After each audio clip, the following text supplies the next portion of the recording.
Open source is an incredibly social art. Open source is innovation. Like open source is enabling. Open source is community. And open source is weird. Open source is incredibly important. Open source is hard. Open source is engaging. Open source is collaboration. Open source is like running the show. Open source is ubiquitous. Open source is, well, my life. And open source is not free.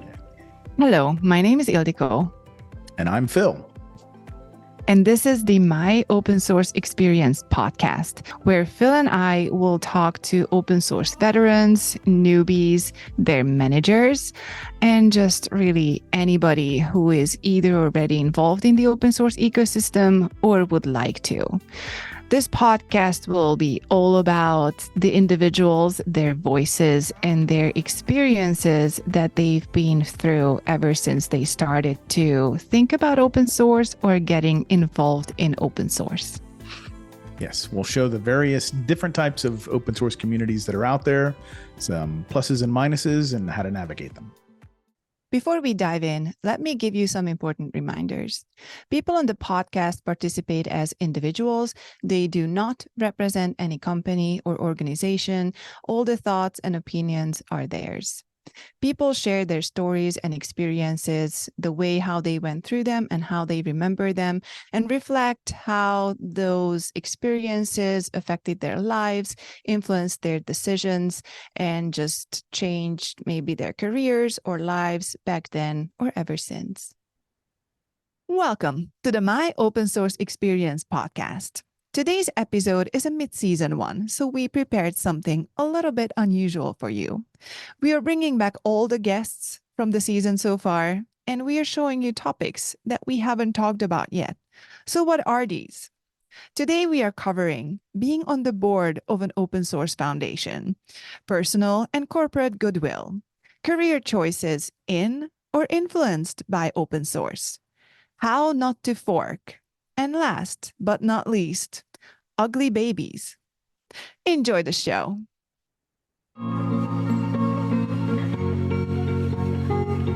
When it comes to really getting involved, I remember going to Portland for the OpenStack Summit in 2013. That was my first overseas trip, first time in the US, and it was a big conference. I don't think I've been to a conference that size before. And the conference had the usual conference parts in terms of, presentations, panel discussions, and the regular conference session things, as I learned since then that this is what conferences do. And it also had something that was called Design Summit, which was sessions behind really big curtains. And that was a space that was dedicated to developers and, well, not necessarily just developers, but anybody who was doing anything within the project teams, who was working on software, documentation, testing, whatever that goes into making a project work. And I remember going back there and not understanding a single thing that was going on. But what I did understand is, or was, the team dynamics in terms of who does what in the project team that I knew that I will have to get involved in, because that was the software component that my team at Ericsson was set to work on. So it only made sense to make sure that we all do understand what's going on the open source side and that little project team who's working on the code, because everyone assumed that at some point we want to change something or fix something. And I did get the understanding very early on that those changes are not something that you want to do locally in your environment, because if that's the only place where the fix exists, then whatever happens upstream, that will not fit together. And it is something that just seems so trivial, But when it comes to the product life cycle, the time to market, and all these kind of challenges of we have to fit that open source component into something that has a different timeline, it's not as trivial as it looks. But at that time in Portland, the only thing that my colleagues who were also, a few colleagues who were there and myself, we were only tasked with to just figure out what the heck is going on. And I think we went home and we said that we have no idea, but it was really busy. That's kind of how far we got in reality. But I did have a few people in mind who were like, okay, I know who the project lead is. I kind of saw a few people who seemed to be really nice to, well, both people in the team and people who they didn't know yet. So people who would mentor a newcomer, and you just kind of figure out the environment and see who you would ask on the community's communication channels. For OpenStack, that was IRC. These days, more communities like to hang out on places like Matrix or Slack or you name it. And if that's the first place where you go, like, okay, how do I even ask a question? Like, who do I talk to? What's going on? So I was really lucky because I could go to the conference and at least kind of starting to find the people. And then the next summit was in Hong Kong in the fall, on the Northern Hemisphere. And so that was roughly half year between the two conferences. And within that time frame, we actually came up with a bigger API change for a kind of a nicer way to query the data that the little project called Ceilometer was collecting. Mm-hmm. And it was kind of a need that people, like our product owner and some of the managers, were like, okay, yeah, we will need this at some point. So okay. Competitive and ambitious Ildiko went and recruited a colleague at Ericsson who seemed to be really interested also in terms of what's going on in the open source community, what is happening with the project. He was more interested in coding than I was. I was interested to some extent too, but I also needed someone who can really get to the bottom of it. So we get somewhere, because I also realized that just proposing the feature will not get it implemented. I will have to do that myself too, if that is something that I want to achieve. So I got some work friends to say that, okay, this is something that we could do. And we started to introduce the idea in the community at some point. Kind of close to the Hong Kong summit, where I had a half session at the design summit there to really talk the team through in terms of what we had in mind for that little new query API interface thing. And not everybody was happy about the idea. I gotta say that. So that was another very interesting experience. But I was told I was the only one there from the actual development and engineering team. Everybody else who came were product owners, marketing, business, all the things that's not going to get any project implemented. So I was told that, okay, the idea itself, not bad. We may not overly hate it, but it will require a blueprint, really describing the idea in details, how the API will look like, what needs to be changed, what other components it will impact, how it will be used. So all the questions that went a little bit beyond than what just Ericsson would use the feature for.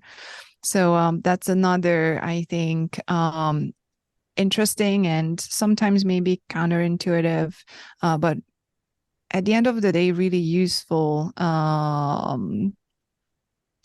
thing within open source communities, that if you're proposing a new feature, that's better be useful to others too, and not just you. So the community will work with you, and you will have to work with the community to figure out how to implement it in a way that will be more broadly useful. That's another one of the counterintuitive points, though, right? Because that product team inside of Ericsson must have been thinking, as you're going through all the things you're going to have to change and how you're going to have to accommodate the other users and the testing you're going to have to do, that's got a bunch of use cases that have nothing to do with what Ericsson wants to use this API for. All of that extra work. I mean, the easy answer is just, well, we're just going to do this local. We'll just make this change local.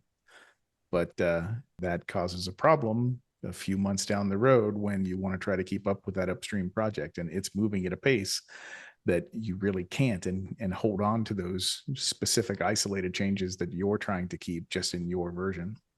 So yes, that's another one of those counterintuitive points. It just makes sense to do this up front, because in the end, you're going to pay for it much more down the road. Based on your experience, as well as looking into how other projects are doing their governance, if you could go back in time, would you do anything differently? I'm not sure, because every decision was right at the time that it was made, or perhaps not right, but it was the popular decision that through the same process we would have arrived given the same set of inputs. And in open source especially, you do not usually end up with the best technical solution, but you end up with a solution that has the consensus between the community at the time. So given the same community, we would have probably reached the same consensus. And if you remove that constraint, I would have really liked to see OpenStack simplify itself, focus on newer things rather than just VMs. I think OpenStack itself was more focused on like building an ecosystem around Nova rather than really keeping up to speed with the newer developments that were happening at the time. Kubernetes and containers, and it felt like the ship was so heavy at the time, and the consensus of the community was that we should still focus on VMs, and that made it unsteerable. So I don't think it was possible to steer it. I would have liked there to have been perhaps more people with more vision in higher leadership positions that were making a stronger case. But at the time, it was not the case. You can take that experience to your next large project that you go engage in. Seriously, I mean, that's how that's used. It's also interesting to see the different models that the different various communities are taking on. Like there's always a lot of conversations about the benevolent dictator versus democracy and consensus, and which way you should go, and how that does or does not affect the technology that the particular community is working on. And I personally don't think that there is one way to do it. That's what's intriguing to me in terms of watching, and not just watching, I was participating in the OpenStack community and seeing what they've been through. I've been participating in a couple of networking focused communities and seeing what they've been going through. I don't know what your experience is in terms of working or interacting with the Kubernetes community, because I think you mentioned that you were engaging with them more on the governance side of things. Based on a few discussions that I had, they seem to be more receptive to the idea that they are going to be in the same position as OpenStack in a few years from now.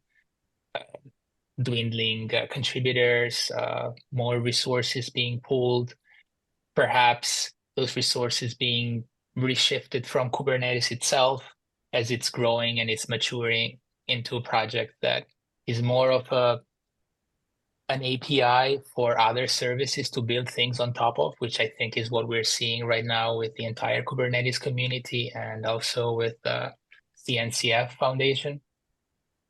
So I think they're being more receptive to that thought. They're starting to trust it more, and it's all about trust in the end. We're a different community that is telling them how they should do their things, while we are perhaps not in a very good position from a contributor side, because I see that usage of OpenStack is increasing. It's being deployed in more places. It's more mature, so more people are using it. It's just on the contributor side.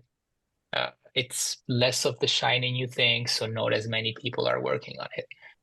That eventually happens to everything. Like it just becomes this stable, mature piece of software, and it's just one more tool in your toolbox that you're going to use to build your next shiny thing.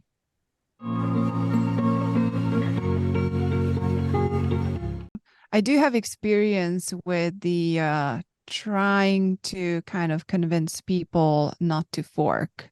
Like I think you talked a lot about making the decision to choose an open source project versus a licensed proprietary one, and touched on the forking aspect too. I don't know if you have experience in terms of how to turn that one around, because it's really hard to put dollar signs on engineering hours, because you can't really predict when will be the point where the thing becomes unmaintainable because it's so costly, or just really technically almost impossible because the two things just deviated too much. Do you have experience with that? Well, I think we've probably all had experience with watching companies go down this primrose path, right? I worked at Yahoo, which was famous for taking any project that it liked in the open source world, bringing it inside, putting a Y in front of it, and now it was Y Java or Y PHP or whatever it was. And we were when I left still on Y Apache whatever 1.5, and so in terms of shifting that, it's been interesting watching my team's ability to try and shift that now. Having this buffer, having the as you called it, the grease, to be able to extract features from the inside and shove them outside. It's not a thing that a lot of companies have. Most companies don't have this kind of an OSPO, so they don't have this tool. But it is one of the ways in which you could start to convince internal teams that this is actually a really useful idea. Because as soon as you start extracting some of those features and moving them outside, and then letting the team let go of owning that from the inside, even if it's something as simple as like, they don't need to apply the patch every month to the new version that they're upgrading. As soon as you start to relieve that pain, all of a sudden the team starts going, oh, you mean there's another way? You mean I can just not pay this operational tax for the rest of my life? And it's one of the ways that you can start to change the conversation. But it requires that you have a team like mine who is not bound by the necessities of the project itself inside. Because you have deadlines on those teams. You have to get things done. The customer comes first, and those are realities for a business. It's we are in the unusual position of having an extra appendage that can pick some of these things up and start to move them outside, thereby starting to change the mindset of the people inside as well.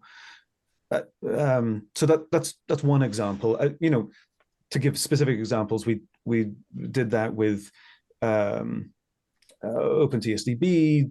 That was one of the first projects that we did. We tried to get a whole bunch of patches upstream just to alleviate the pressure on the internal team from patching.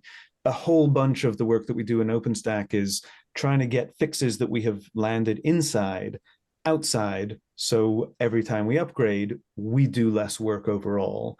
And in both those situations the team inside just didn't have the bandwidth to make it happen. In fact, the OpenStack team really wanted to make it happen, but didn't have the bandwidth. We're overjoyed when we came along and said, yeah, we'll pick that up and move that upstream. And the team inside could breathe a sigh of relief and focus on even more of the things that they actually cared about. Yeah, I could go on a huge long list down that path, but that's at least one example of how I've been trying to change that mindset.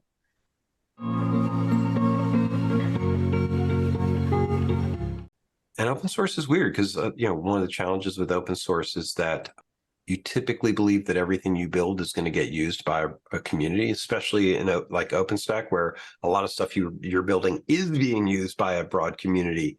And it's very hard to understand that the next thing you build, people might not care about.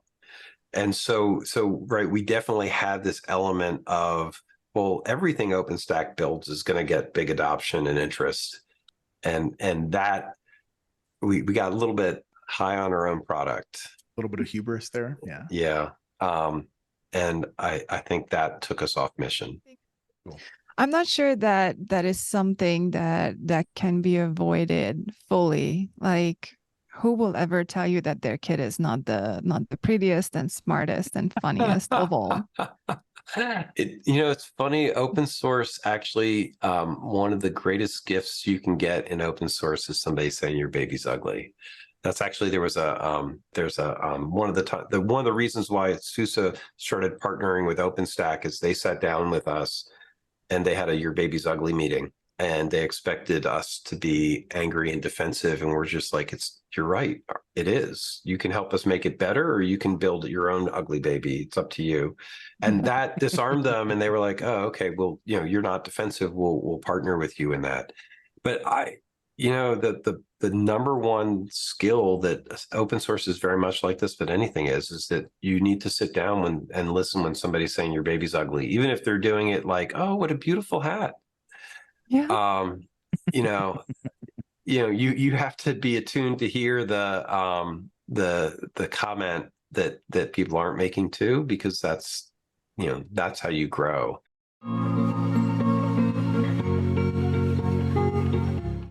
Do you think that being able to participate in an open source community like OpenStack that it helped in terms of shaping what you're interested in, trying out these different leadership roles, governance roles? Do you think that it was easier in an open source community and being able to involved in one, or do you think that your career would have evolved in a more proprietary closed environment in a similar way too? I cannot say. I didn't have a strong attachment to open source before I started having my work be in the ecosystem. But as I got more involved, I started being more interested in the open source aspect specifically, rather than just the technical aspect. So in OpenStack, we have what's called the 4 opens. So it's open code, open design, open development, and open community. And I started developing more of the ethical interest in working more in open source communities specifically. I don't think this was there to the same extent before I started getting involved, for sure. As you look forward, I'm just curious, do you think you'll stay doing something around open source as your career progresses, or as you move into more governance management type of opportunities that would possibly be internal and not so much associated with open source? Would you gravitate that way if the opportunity was there, or do you think you'll stay more open source? I think I do want to try to stay open source, but I wouldn't be opposed to a temporary switching of the sides just to use that as a as an opportunity to get more experience on the other side of things, because my working experience is very narrow with regards to only ever having worked in an open source community. So I've not been exposed to the different way that a proprietary company develops software, and that might be beneficial in the long term to go away for a couple of years, learn as much as I can, and then come back with that renewed interest and experience and expertise in things that I wouldn't otherwise have had if I just stayed in this side. When it comes to the more of the governance part of things, you mentioned that ethical responsibility and the four opens. Was that kind of what made you interested in running for a technical committee seat? The primary thing was curiosity, I guess. Like, I wanted to challenge myself with more responsibility, and I also wanted to give back by helping people run the community that I am part of. So it was a way for me to challenge myself, learn more, kind of try to reinvent my role and to find other avenues to create, learn, build, and work with people. So that's what started it off. I wouldn't say that it was an interest in governance that made me start running for the technical committee. It's more like, as I was there, I saw all of these challenges that open source projects were facing with regards to dwindling contributor numbers or lack of PTLs for the various projects, or the testing infrastructure that was broken across multiple projects, and how to maintain this intermingling group of set of open source projects running smoothly using a common set of libraries, organizing at the events. And it's just a lot of things that I wasn't exposed to initially. It feels like open source is just code and you click merge and everything's great, but there's so much more behind the scenes with regards to just maintaining the infrastructure, maintaining leadership, making a case for companies to assign more people to work on OpenStack or open source communities, like being that sort of advocate that tries to make a case. And I hope I'm trying to help on that front by being here and telling how amazing and how much I learned and how it shifted my entire career. So yeah, it goes back to, like, as you said, being a servant. So servant leadership and just wanting to contribute. And these are all volunteer positions. So it's not like I'm getting more of a salary, or I'm getting more power, or I'm getting something that is tangible. It's just my own growth and my satisfaction of having helped and contributed and perhaps mentored some people who will tomorrow be in the technical committee or be the next PTLs of Keystone, or wouldn't have had a career in open source otherwise, now start having it just because they saw a friendly face and they heard some great experiences, and that's what made them stick. You were part of the board of directors group of the OpenStack Foundation, and that foundation became Open Infrastructure Foundation.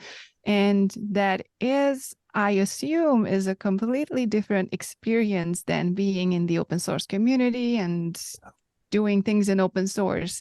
So how was that experience? I found the board really, really rewarding. And frustrating because it really had very little control and power for things. It really changed my perspective on, what was going on and how things were getting built, what the corporate interplay was. And I was a community. There's multiple types of directors for OpenStack. I was elected by the community, not appointed by the vendor. And so those of us who were community elected had a tendency to be much more engaged in what was going on in the community. I had a lot of respect for the corporate ones too. Everybody had a different approach to how things were going. I joined as a builder. It's my sort of the way I do things is try to build stuff. And so I felt like I was very invested in trying to help OpenStack build something and be successful. And there were times at a board, you could make very critical decisions about, that enabled the platforms to get built better. I would happily go back and do that again. I really enjoyed a lot and learned a lot about how things work and how to do the governance pieces. I'd like to think I would make a lot of similar decisions, but maybe do it with a little bit more grace in how we were accomplishing it. I wish it was something more people could have the experience. It's a not easy thing to share. So this is something that you would recommend to anyone who's watching or listening, that if they have the opportunity to be on a board of an open source project, to try it? I being on a board of anything is really a significant value. I've been on boards. I've been on a church board. I've been on a government board. I've been on an open source board now.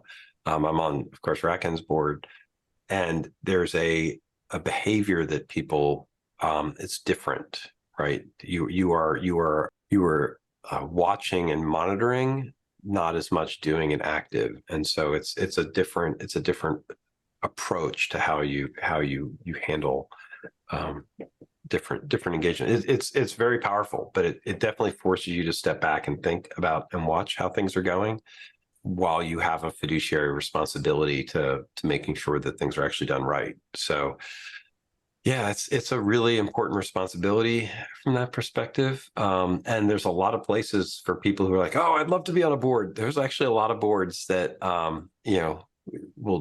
will happily take people who want to spend some time doing that work. And it can be thankless work. It can be a lot of volunteer time. And it's worth doing. Open source, particularly where you're building a shared commodity good, is its own special type of reflection. I will share one thing that I learned that was really important for people to understand with open source. The board's only lever is its trademark in how things are going. People don't realize that. So in a lot of cases, there's very little you can do to control what's going on inside of the community. You can only control the vendors that are selling it using the name of the project. And so you are the steward of the quality of that brand and how it's used. And it's a very weird backwards control mechanism for people. And they don't appreciate just how subtle that is as a control mechanism. And so that's, I think, from an open source board perspective, anybody looking at the boards should be sitting back, because they'll do weird stuff. And you're like, no, they have to do it that way because they're actually only able to control the brand. And that's that for people. This should be a big aha when they work, because Apache operates very different than CNCF or Linux Foundation, because the branding rules are different. And it's one of those things, once you watch it a little bit, you'll get an aha of like, oh, okay, now I understand why these projects are structured this way. And people don't think brands are important. In some ways, they're the only thing that's important. And it's helpful, right? I mean, I like the design of open source foundations in the fact that they, by definition, don't have any technical oversight as to where the project goes and how, right? There's a charter, right? And there's a scope of development that's around what that foundation or that given organization wanted to accomplish. But beyond that, how it's actually done, it should be left to the technologists and not to the folks that are on the board. And yeah, the board, like as you say, controls the quality of what that output looks like, and as far as the trademark and how that trademark is used. but also, does the marketing, does the, these are, you're out there to promote the development of that activity because your organization has some kind of vested interest in that outcome, right? So providing infrastructure, providing events so that the developers can get together, providing marketing to explain to the rest of the ecosystem as to what it is you're doing. That's the point of the board. It's not to direct the technical direction of the project per se. I think you were right, but I think that boards actually abdicate too much here, because at the end of the day, the brand should be making a statement of what it believes in or what it's delivering for its users, and that the board should know what the brand means. Is it quality? Is it integration? Is it ease of use? Is it innovation, right? And I don't think any of the boards have done that great. Actually, CNCF does okay. I don't think Open Infra, when I was there, did as good a job. We talked about it, but we didn't do that good a job on this, of setting those guideposts to then direct what the project should be. And so I think it's actually like early on, OpenStack at the board level set up, we are a highly collaborative, multi-organization, no individually, like a lot of that stuff was actually set mission-wise. But we were missing some things about driving like quality, or, like there were components that were not established at the board level and driven down to reinforce the brand. And I actually think that that's a missed perception or a missed opportunity where the board could actually, if it knew the brand better, could come back and say, you know what, this action is off brand for us. We need to be better at this or better at that. And I wouldn't have understood that when I was first going back through it. And it's nice to be able to reflect and come back and say just how important brand and mission are to making things go.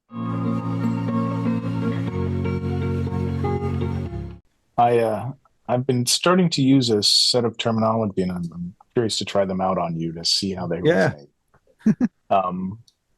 One being, so as you mentioned earlier, right? Open source is the software supply chain, right? Yeah, you can see 80% of any given project from any given product from any given company. If you look at the lines of code, it's often in that category, and that's intellectual property that's owned by somebody else that's outside of us. And the only way that you pay, the only way that you can get things to happen is actually through goodwill, and the term that you use. But I use goodwill more specifically as a financial term, right? As you know, goodwill, corporate goodwill, right, is as defined as the difference between book value of a company and what it would be sold for if it was acquired. Right. So that's the term. And it's really brand is that difference. It's brand, it's future revenues. And there's also such a thing as called personal goodwill, which is more associated with like lawyers and such when they have client lists that would go with that person if they didn't go with the acquisition and so forth. So you split the personal goodwill from the corporate goodwill.